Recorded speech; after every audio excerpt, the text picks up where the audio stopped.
So we talked about branches, denominations. A sect is going to be kind of like a denomination, except that they tend to be a little bit different from the mainstream.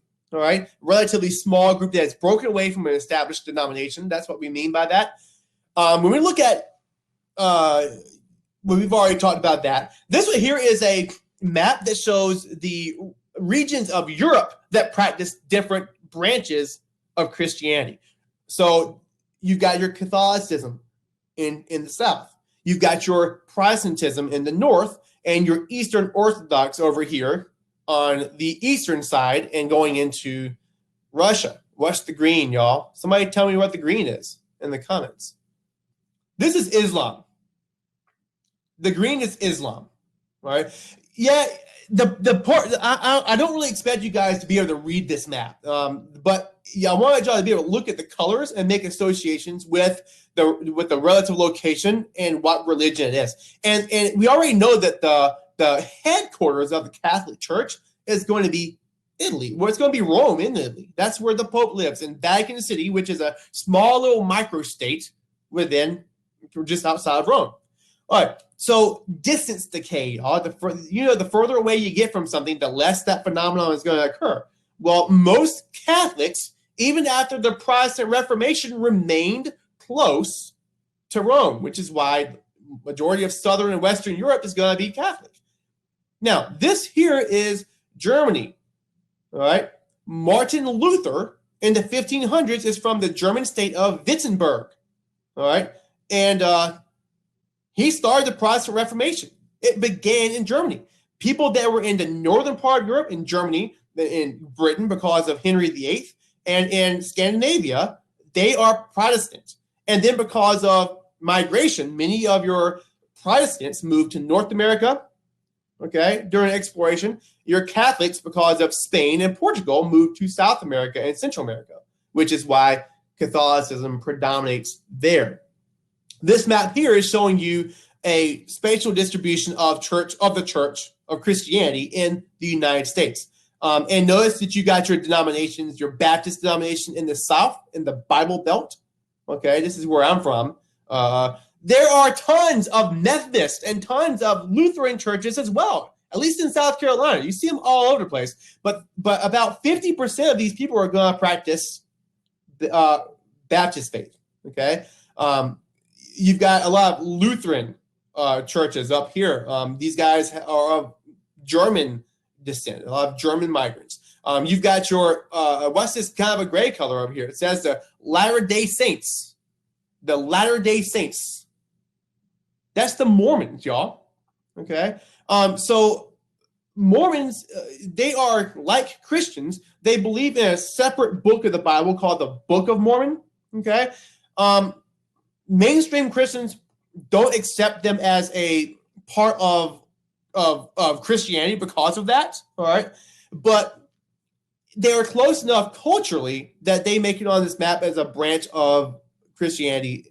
So just make sure that you guys know that distinction, but that's what this area here around Utah is showing. And that is also a universalizing religion. You also see a lot of Mormons globally. I know that when you're between 18 and 20, I believe it is, most Mormon young men will go on missionary, I don't know what you call it, but they'll go through a phase where they will travel somewhere, stay with someone, and go on the bikes, go in pairs. They try to persuade you to join their faith, right? So a new global perspective, what this right here does is, let me look at it real quick. Okay, I wanted to show you all this because look at the purple color and then look at the key for this map. This kind of reiterates what I was just talking about. There is a lot of secularism, a lot of, I guess, if you go back to one of the earlier. So anyway, the point that I'm making here on this map is that, yes, there's a lot of secularism. If you go back to a pie chart I showed you, which is in the Rubenstein book, you can see that there is a lot of like a large chunk of the world's religious groups are actually non-religious, right? So that's increasing with development. And what you see here is the most developed parts of the world are the places that are the most non-religious, all right? Development and religion Branches of Islam. Just like you've got, hi, Miss Goldberg. If Miss Goldberg is here, I hope that you are, I appreciate you coming in and supporting. So you've got the Sunni branch, Sunni and Shia. The Shia, Sunni and Shia, okay? Sunni makes up about 83% of all Muslims, and Shia is only 16% of that. So we talk about the Sunni and Shia today in modern politics. We know that Iran is predominantly, have a map. This here is Iran in the blue. They are almost entirely Shia Muslims, okay? About 90-something% of their population is going to be Shia Muslim. Saudi Arabia over here is Sunni. Well, the news, don't these two groups just kind of like, they hate each other? That's because today, Sunni and Shia is almost more of a political difference, or almost like a political ideology, more so than a religious difference. And if you talk to a true Muslim, they'll tell you this. Essentially, they believe the same thing, but the split goes back to the origin of Islam. You see, Muhammad, when he came up as the final and greatest of all the prophets, according to the Quran, he died without having explicitly named a successor. Now, about that, Abu Bakr, no, I was right the first time. Ali, who is the son-in-law, I believe it was, of Muhammad, claims that Muhammad told him privately that he would be the successor of Islam, but the tribal Arab groups after the death of Muhammad, decided that they would vote and elect based on their tribal ways who the next successor of Muhammad was going to be, and it was going to be a guy named Abu Bakr. And so Abu Bakr becomes the first of what we call the rightly guided caliphs. Okay, and caliph is like a leader in Islam. And so after Abu Bakr, they were thinking, oh, Ali's going to be the next caliph. Well, it took two more dudes before before Ali becomes the fourth of the rightly guided caliphs, and then he was assassinated. So after all this, you've got this major shift in the Islamic faith between those who would follow the teachings of Muhammad through the succession of Abu Bakr, and those who are of the Shiite of Ali. In other words, the party of Ali, and that's where the word Shia comes from. And so those guys ended up becoming your Shia Muslims. So that's the division here. And today it's mostly a political division. Notice that Iraq has a lot of Shia Muslims. They are predominantly Sunni, but I was wrong. They're predominantly Shia with under Saddam Hussein, they were governed by Sunni leaders. Okay. Today it's more of a Shia thing. All right. And so that's another part of the reason why you look at the rise of ISIS in Iraq. Well, many of the ISIS warriors were Sunni Muslims that were disgruntled with the government there under Shia Islam. Branches of Buddhism. So we've looked at branches of Christianity, Catholic, Protestant, and Orthodox Christianity. We've looked at the branches of Islam, your Shia and Sunni. Most of your Shia lives in Iraq, or Iran, Iraq, okay? And then now we're looking at Buddhism. And you've got three major branches that you need to know about their spatial distribution in Buddhism. That is, first, the majority branch is the Mahayana. Mahayana, about 56% of all Buddhists. Theravada make up about 38%. And then this one here is pronounced Vajrayana. Vajrayana. I'll get it right. Vajrayana. And these are like your Tibetan Buddhists. All right. This is very, very wordy, what I've got here.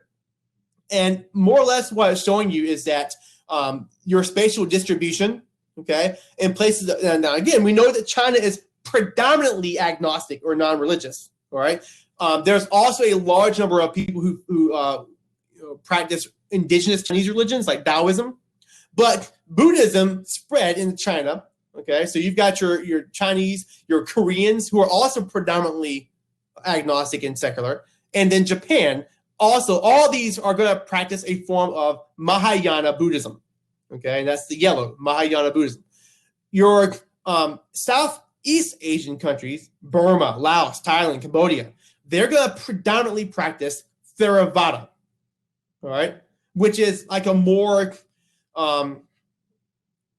we've got here. I've got a description here. Your Theravada is a more conservative. Okay, in other words, they're going to be more traditional on how Siddhartha Gautama, which is the founder of Buddhism, they're going to be more traditional in their approach to worship. Okay, Mahayana is a little bit more universalizing in that it's a little bit less strict by the teachings of Siddhartha. Maybe that's not the best way of saying it. Nevertheless, Mahayana is what most people are going to probably be if they convert to Buddhism, right? But Vajrayana, as I can struggle on that one, is going to be like your Tibetan Buddhism. And what these guys do is they revere an individual called the Dalai Lama. Anybody follow him on Twitter? Dalai Lama? He's going to be like a religious head of the Tibetans. No. So I do, and it's pretty fun. So I recommend y'all go find him on Twitter. He's a pretty interesting guy. You know, they believe in his reincarnation. Okay. If you go on Twitter and you do Dalai Lama, you'll find him for sure. They believe in reincarnation. They believe that the Dalai Lama reincarnates into a body that's chosen by his spirit. And recently, the Dalai Lama has come out and said that because of Tibetan, because he lives in Nepal. Okay, that's not Tibet. Tibet is occupied by China, and China is they're communists and all that. They don't like the idea of having a religious group kind of off in this way, so they the Tibetan leaders is actually living in Nepal. He says until Tibet is free, he's not going to be reincarnated. So that's what he's saying. So I wouldn't anticipate a new Dalai Lama after the current guy. I can't remember his name off the top of my head.